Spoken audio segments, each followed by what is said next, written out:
los cívicos Dr. Alejo Arquímedes Martínez y Pedro Clisante. En Santiago, la noche del 20 de agosto, fuerzas del gobierno ametrallan una manifestación opositora, dando muerte al joven Fausto Jiménez y al industrial Erasmo Bermúdez, e hiriendo a 25 manifestantes. En medio de los frecuentes hechos de sangre, Balaguer hacía esfuerzos por presentar ante la OEA una cara democrática de su régimen, con el objetivo de obtener el levantamiento definitivo de las sanciones que pesaban contra el país. Aún no ha concluido, desde luego, el proceso abierto para afianzar la democracia dominicana. Pero contra la intemperancia de unos grupos y la resistencia reaccionaria de otros, el proceso avanza y el futuro demostrará que la República se ha incorporado definitivamente a un sistema de gobierno positivamente civil, democrático y representativo. Esos esfuerzos se han dirigido en los últimos meses y se continuarán dirigiendo inflexiblemente en los próximos hacia un objetivo específico: la supresión de toda medida extralegal y de toda acción policial excesiva.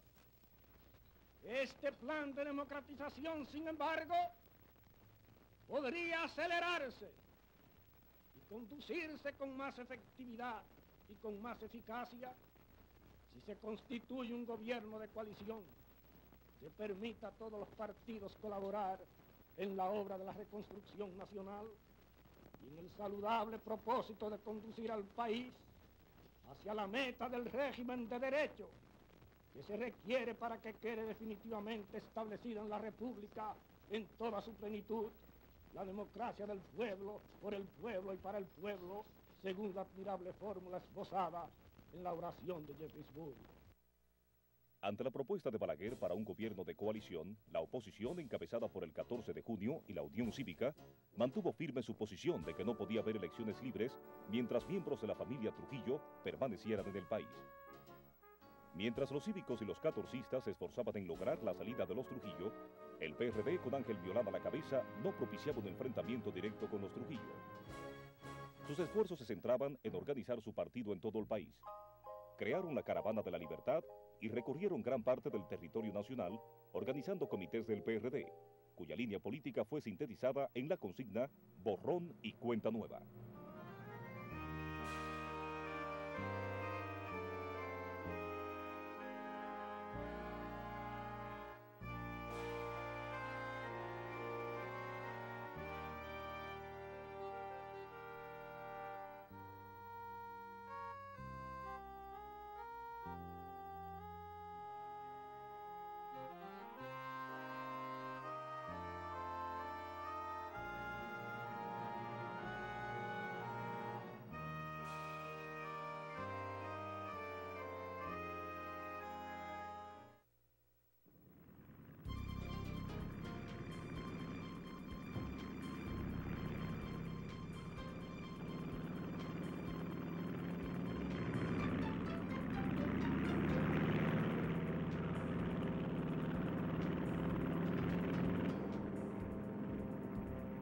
El 12 de septiembre, a bordo de un avión militar de los Estados Unidos, llegó al país la subcomisión de la OEA, con el objetivo de observar los cambios operados en la República Dominicana desde su viaje anterior y hacer las recomendaciones del lugar en torno al levantamiento o no de las sanciones. El gobierno, en un esfuerzo por mostrarle a los comisionados el supuesto respaldo popular con que contaban, preparó en el aeropuerto un recibimiento masivo con militantes del Partido Dominicano. Por su parte, los partidos de oposición prepararon una manifestación de recibimiento a la subcomisión de la OEA en la cabeza occidental del Puente Duarte, donde pidieron a gritos que no fueran levantadas las sanciones y vocearon repetidamente: ¡abajo los Trujillo!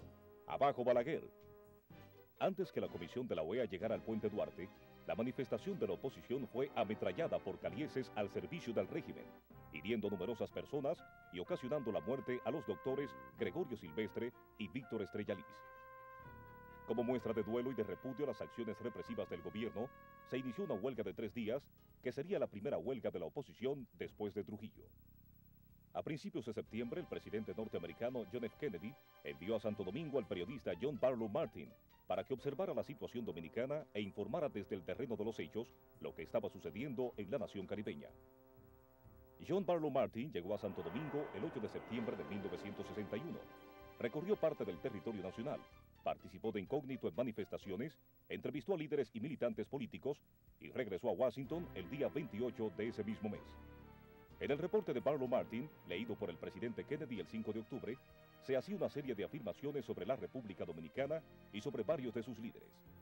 Entre otras cosas decía: la República Dominicana es un trágico, descorazonado y destruido país. No solo Trujillo lo saqueó, no solo destruyó la confianza de la gente en su gobierno y de hecho en el gobierno como institución, sino que también destruyó las cosas que mantienen unida a una sociedad, la confianza de la gente en los demás y en sí misma. Esta es una nación enferma, destruida. Trujillo no era un caudillo latino a la vieja usanza. El suyo era un verdadero estado totalitario. Duró 31 años. Toda una generación no ha visto otra cosa. Trujillo destruyó un pueblo. Hay poco o nada aquí sobre lo cual construir una democracia viable. Unas 300.000 personas, 45% de la fuerza laboral, no tienen trabajo y el hambre y la miseria son generalizadas. Esta debería ser vista como una nación arrasada por una guerra de 30 años a ser ocupada y reconstituida. En otra parte de su reporte, Barlow Martin hace las siguientes afirmaciones sobre el presidente Balaguer. De todas las personas con las que conversé, Balaguer es la única que sigue siendo un enigma para mí. Su pose es la de un poeta, escritor, intelectual, que favorece la libertad y la democracia, que no le gusta el autoritarismo y en cuanto a él mismo, solo desea retirarse de la vida pública y terminar sus días entre sus libros. Contra esto tenemos su historial. Durante casi todos los 30 años de terror del generalísimo, Balaguer ocupó un puesto en el gobierno, incluyendo los de vicepresidente y presidente. Esto pone en tela de juicio su buena fe. Su posición actual no es envidiable. Es presionado por la derecha, por los militares, por la izquierda, por la oposición. Es abucheado en las calles por la ciudadanía y llamado, entre otras cosas, muñequito de papel. Durante 31 años participó en el juego de Trujillo y sigue haciéndolo ahora públicamente ante una casi unánime oposición pública a los Trujillo. Y está encabezando un gobierno insolvente que enfrenta problemas económicos inmanejables y un caos político. No sé por qué lo hace. ¿Qué hay en esto para él? Dinero, se dice que es pobre. Las galas del poder, pero todos asumen que él es un mero títere. Patriotismo, francamente, no sé qué pensar de Balaguer. Balaguer me recuerda mucho a veteranos convictos que he conocido en los Estados Unidos, quienes simplemente han estado en prisión demasiado tiempo y se han vuelto parte de ella. Son abyectos, respetuosos, dicen lo que creen que uno quiere escuchar. Lo que más quieren es evitar otra paliza que les darán si cualquiera descubre lo que piensan, aunque pueden soportar otras si tienen que hacerlo. Han perdido su hombría y no existe en absoluto forma alguna de averiguar lo que realmente piensan. Creo que lo necesitamos. Ramfis lo necesita. La oposición tendrá que tragárselo, pero en vista de su historial, nosotros realmente no debemos confiar nunca en él. Debemos aceptarlo con grandes y ocultas reservas y no quedar atascados en su democratización de fachada. De hecho, preferiría que allí no se utilizara nunca de nuevo la palabra democracia. Para el 15 de octubre estaba prevista una reunión del Comité de Sanciones de la OEA en Washington, D.C., en la cual se decidiría si las sanciones a la República Dominicana se levantaban o se mantenían. Según informes suministrados a Ramfis por sus cabilderos en las esferas del poder norteamericano, era casi seguro que las sanciones serían levantadas en esa reunión de la OEA. Pero el gobierno dominicano, le sugerían sus asesores a Ramfis y Balaguer, debía dar muestras convincentes de que realmente avanzaba hacia la democracia y de que había roto con los métodos dictatoriales de Rafael Leónidas Trujillo. Es en este contexto en que se produce el viaje del presidente Balaguer a la ciudad de Nueva York a pronunciar un discurso ante el Foro de las Naciones Unidas el 2 de octubre de 1961. En su discurso, Balaguer, entre otras cosas, afirmó: la República Dominicana pertenece a las Naciones Unidas desde su fundación en 1945, pero es ahora, al cabo de varios años de adhesión puramente teórica a los principios de la Carta de San Francisco, cuando viene en realidad a incorporarse a este foro universal con plena conciencia de sus obligaciones y de sus deberes, a este foro universal del que solo deberían formar parte los pueblos en que no son un mito los acuerdos internacionales ni una mentira los derechos humanos. Tras la caída del hombre que personificó durante 30 años el Estado dominicano, está naciendo un Estado de derecho.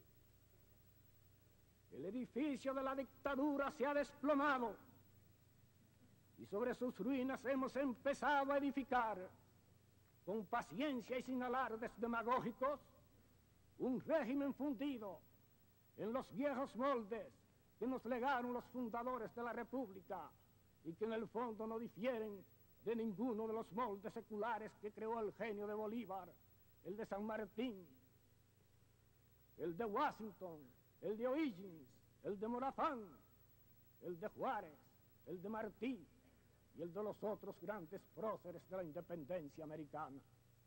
Declaramos ante esta asamblea que el nuevo gobierno dominicano se somete desde este instante a la jurisdicción de la Comisión de Derechos Humanos de la Organización de los Estados Americanos y a la de las Naciones Unidas. Nuestra atención irrestricta a esos organismos y a los principios que ellos representan como guardianes de los fueros inviolables del individuo y como garantía en América y en el mundo de las normas dignificantes de la personalidad humana, queda desde luego supeditada a los hechos que hayan ocurrido, que puedan ocurrir en la República Dominicana con posterioridad al 1 de julio de 1961, fecha a partir de la cual empezó a funcionar el Estado de Derecho, de cuya solvencia moral y política nos hacemos responsables.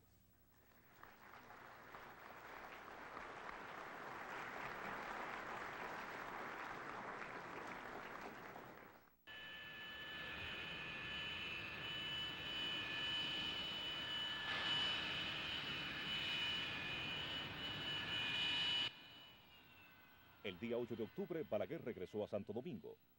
Para celebrar la ocasión, el Partido Dominicano organizó una gran manifestación de recibimiento encabezada por Ramfis y Petán Trujillo.